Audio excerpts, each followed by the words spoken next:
E dai un occhio a Ticcia che il toccio non vai per sora. E dai un occhio al tegame che il sugo non sta ripi.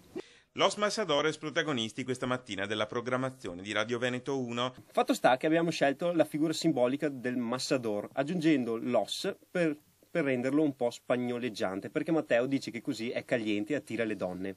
Presentato il libro Veneto e nuvole, l'ultima fatica dei castellani che hanno fatto della musica in dialetto veneto la loro bandiera. Oppure abbiamo calcolato 220 pagine, 2 pagine al giorno per accendere il fuoco. In un anno lo fai fuori, insomma. Appena preso posto davanti al microfono, il terzetto comincia a scarabocchiare la foto del giornale che li ritrae, barbe, baffi, occhiali e denti per tutti, prendendosi quindi in giro, senza censura.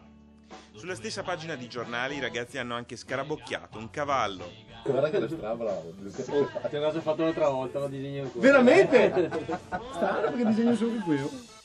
E tra le ultime fatiche anche l'inno veneto, una canzone per ricordare le meraviglie della loro terra.